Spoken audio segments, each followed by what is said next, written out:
मैं भी मुखर्जी नगर में रहता हूँ, एस्पिरेंट हूँ मैं भी यूपीएससी का। आप क्या कर रहे हैं, यूपीएससी की तैयारी कर जी रहे हैं? सर, जी। अच्छा, तो आप तो पढ़े लिखे हैं, लेकिन लोग बोलते हैं ना कि एक तरफा बोलता है, जो देश का पढ़ा लिखा युवा है ना, वो मोदी सरकार से बहुत नाराज चल रहा है, खास करके बेरोजगारी को लेकर। सर मैं ये पूछता हूँ कि बेरोजगारी कहाँ पर है, आप ये बताइए ना।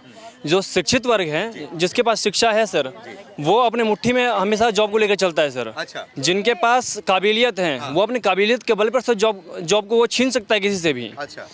मैं खुद सर इससे पहले यूपीएससी का मैं एग्ज़ाम भी दे चुका हूँ सर, मेंस भी दे चुका हूँ मैं, और अपना फिजिकल भी मैं निकाल चुका हूँ। अच्छा। लेकिन मेडिकल में किसी कारणवश मैं रह गया था उसमें। अच्छा, हाँ। तो सर जॉब कहाँ नहीं है। आज बोलने वाले युवा जो हैं बहुत बोलते हैं कि जॉब नहीं है, ये नहीं वो नहीं है।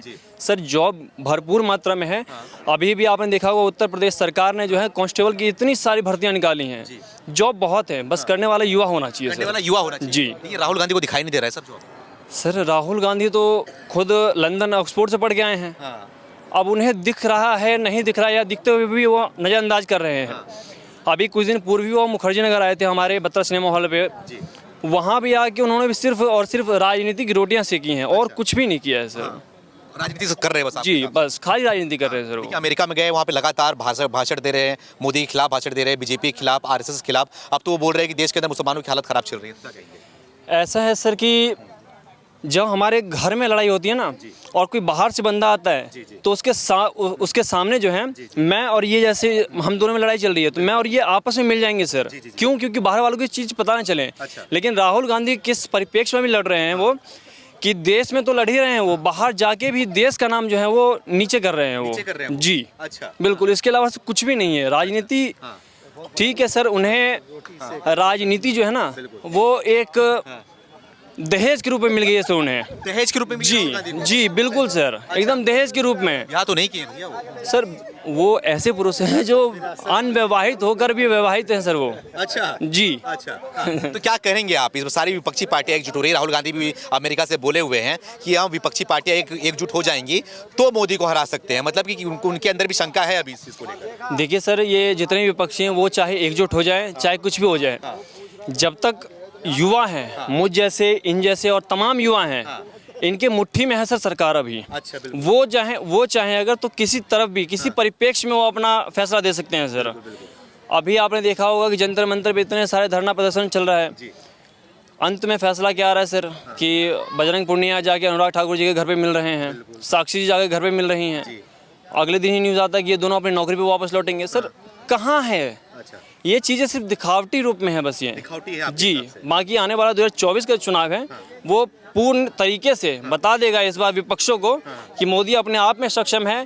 मोदी ही नहीं, इस देश का युवा अपने आप में सक्षम है सर। अच्छा। कि वो अपने बल पर पूरे देश को चला सकता है। अच्छा। एक देश का युवा, अकेला युवा पूरे देश को चला सकता चला है सकता सर। है। जी। देखिए, अब देखें यार राजनीति में कितनी बदलाव आ गई है। राहुल गांधी मंदिर में जा रहे हैं, पूजा पाठ कर रहे हैं, युवाओं के बीच में जा रहे हैं, चाय पी रहे हैं, नाश्ता कर रहे हैं, खाना खा रहे हैं, सड़कों पे चल रहे हैं और बसों में घूम रहे हैं, ट्रकों में घूम रहे हैं। जो इतना परिवर्तन आया है, तो क्या लग रहा है परिवर्तन कहाँ दिखाई दे रहा है, कैसे हो रहा है? सर ये परिवर्तन तो होगा ही सर, क्योंकि एक वो चला था हमारा कि यूपी में काबा, तो यूपी में बाबा है इस बार। अच्छा। यूपी में बाबा है तो अब उन्हें मंदिर जाना पड़ेगा। इससे पहले मस्जिद में जाके टोपी पहनकर और अपने ऊपर गमछा रखकर जाके नमाज पढ़ना।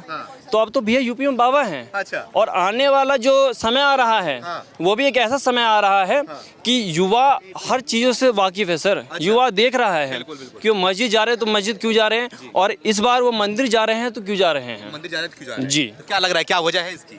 इसकी वजह से इतनी ही है कि बाबा का डर है। और मैं ये भी नहीं बोलूँगा कि बाबा का डर है, मैं ये बोलूँगा कि यहाँ का जो जनता अब जागरूक हुआ है। अच्छा। ये उन चीज़ों का डर है। अच्छा। कि आज के डेट में राहुल गांधी को भी इस तरीके से उन्होंने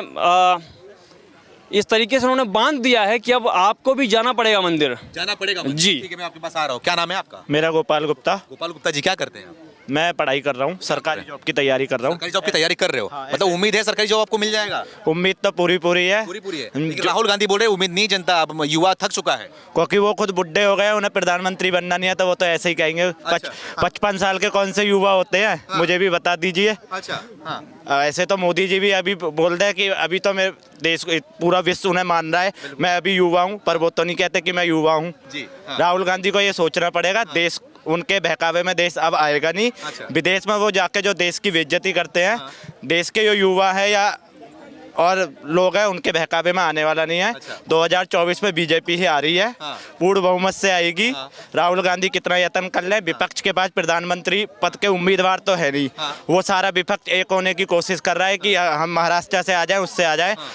आप उत्तर प्रदेश को ही देख लीजिए, हर 2.5 साल बाद अखिलेश यादव जी हर किसी पार्टी से गठबंधन कर लेते हैं, पर खुद तो ले डूबते हैं सनम, उनको भी ले डूबते हैं। हाँ, आप देख रहे हो, बसपा गई, कांग्रेस गई, आम आदमी से भी गठबंधन कर लेंगे, वो भी जाएगी, कोई सी भी पार्टी आ जाए। बीजेपी के सामने कोई टिकने वाली नहीं है, कोई टिकने, सब समझ गए हैं। आप खुद ही देख रहे होंगे कि 2014 से पहले हमारे देश में धर्म और देश का मतलब कोई भी वो सेवा नहीं करता था। अब आप देख रहे हो कि हर छोटे से छोटे, बूढ़े से बूढ़े में देशभक्ति और धर्म के प्रति वफादारी आ गई है। ये 2014 के बाद बदलाव आया है और ये होना बहुत ज़रूरी था।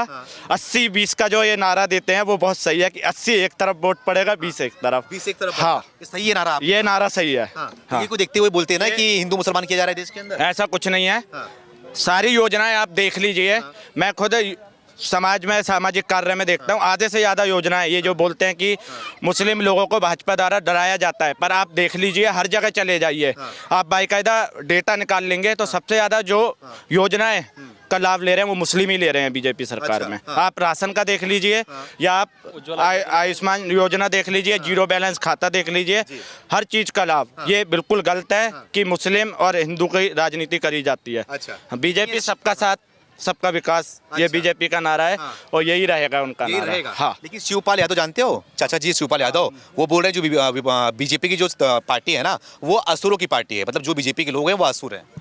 वो तो उनका तो कहना ही है, वो खुद तो लोकसभा जीत नहीं पाए। उनके परिवार से खुद से 10 विधायक होंगे, उसमें से 8 तो खुद उनके परिवार के ही है। वो क्या राजनीति चलाएंगे? आप हर जिले की, हर उसकी वो देख लीजिए, उनकी कारखानी भी घोषणा वो देखोगे ना, प्रदेश की या किसी की, तो 10 तो परिवार में सही है।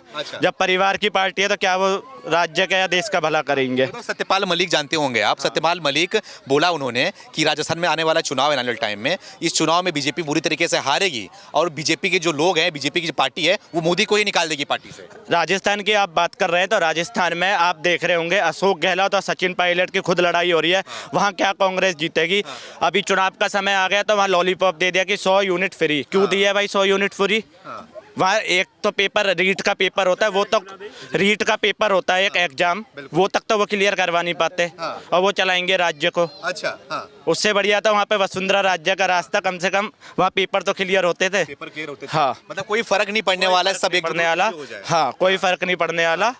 तो सबसे बड़ा मुद्दा क्या है 24 में वोट देने का? सबसे बड़ा क्या मुद्दा है आप लोग का? विपक्ष के पास तो कोई मुद्दा ही नहीं है। आप लोग के पास, जनता के पास क्या मुद्दा है वोट देने का? हमारे पास तो यही मुद्दा है, राम जी का मंदिर बनने वाला है 2024 में, 22 जनवरी को उद्घाटन होने वाला है। ये हमारे लिए बहुत खुशी की बात है कि मोदी जी आए, राम मंदिर बना गए। बोलो जय श्री राम। हमारा अच्छी बात है, मंदिर बन गया, लेकिन वो लोग पूछते हैं ना, क्या मंदिर से भोजन मिलेगा, पेट भरेगा, नौकरी मिलेगा? मंदिर से क्यों नहीं भोजन मिलेगा? एक बार आप वहाँ जाके देखिए, होटल बनेंगे, लोगों को प्रसाद। आजकल आप किसी भी मंदिर में चले जाइए, बड़े से बड़े, छोटे से छोटे, वहाँ पे जो फूल माला वाले रहते हैं वो भी 60 रुपये 30 रुपये की माला बिकते हैं। क्या वो कमाई नहीं है? वो उन्हें रोजगार नहीं दिखता? क्या वो बेचारे कमा नहीं रहे हैं क्या? अच्छा, वो तो बोलते हैं ना कि मंदिर की जगह कुछ वो बना दिए होते हैं बीजेपी का, मतलब कि भैया एक सेकंड, मंदिर की जगह कोई हॉस्पिटल बना दिए होते, स्कूल बना दिए होते, क्या दिक्कत है उसमें? अगर विपक्ष ये कहता है कि मंदिर की जगह हॉस्पिटल या कुछ भी बना देते हैं, तो आप पूरे देश में देख लीजिए कितने सारे एम्स मोदी सरकार ने बनाए हैं और कितने सारे एयरपोर्ट। आप यहाँ से 40 किलोमीटर दूर जाएंगे, विश्व का सबसे बड़ा एयरपोर्ट बनने वाला, क्या वो रोजगार नहीं देगा क्या? या उस ठीक है, क्या नाम है आपका? मेरा नाम लालमन पाल है। क्या नाम है? लालमन पाल जी, ये बताओ क्या लग रहा है पाल जी आप, क्योंकि देखो युवा भी बोल रहे हैं और इस तरह बुजुर्ग भी बोल रहे हैं मोदी सरकार से खुश है, आपका क्या कहना है? सरकार में काम बढ़िया हो रहा है। अच्छा, सब चीज़ सही चल रहा है, आदमी काम करने वाला हो, कोई बेरोजगार नहीं है आज के डेट में। हम भी टैक्सी चलाते हैं, हमारा ट्रैवल एजेंसी का काम है, लेकिन जो काम हो रहा है सब अच्छा हो रहा है, बढ़िया हो रहा है। अब जेवर एयरपोर्ट बन रहा है, इतना बढ़िया बन रहा है, हर एक चीज़ का उसमें रोजगार मिलेगा। आदमी काम करने वाला होना चाहिए, और जब काम सही हो रहा है तो हर एक आदमी नया, चाहे बच्चे हो चाहे बूढ़े हो, सब लोग खुश हैं। सब लोग खुश हैं आपके साथ? हाँ, नौजवान भी खुश हैं, लेकिन काम करने वाला होना चाहिए। जो काम ही नहीं करेगा तो फिर वो क्या करेगा? बेरोजगार है ना, बार बार ओबीसी का मुद्दा उठाते हैं, बार बार दलित का मुद्दा उठाते हैं कि देश के अंदर इनकी हालत खराब है। जो कोई काम नहीं करेगा सर तो कुछ भी हो सकता है ना। जब आदमी काम करने में सक्षम होना चाहिए ना, कोई भी काम है चाहे। अगर जो आदमी मेहनत करेगा तो वो आराम से बोलते हैं कि इस बार ओबीसी समाज जो है ना वो जा रहा है केजरीवाल के उनके साथ क्या अखिलेश यादव के साथ में। कोई नहीं, अखिलेश यादव के साल तो 2 साल से देख ही रहे सर। 2 बार हो गया, 3 बार, अब क्या जाएंगे उनके पास? आप नहीं जाएंगे? कोई नहीं जाएगा। आप कहाँ? हाँ जी, आप कहाँ किस बार? इस बार सब बीजेपी की सब सरकार, बीजेपी सब है। बीजेपी ही है। बीजेपी में जब काम अच्छा हो रहा है तो उसमें कोई दिक्कत ही नहीं, दूसरा चेंज करने का मतलब ही नहीं बनता। मतलब कि मूड कोई मतलब कि मूड ही नहीं है। अच्छा। जब अच्छा काम हो रहा है तो सही चल रही है सरकार, सब कुछ अच्छा हो रहा है तो अच्छा ही 9 साल के काम से खुश है आप? सब खुश है सर। अच्छा। हाँ।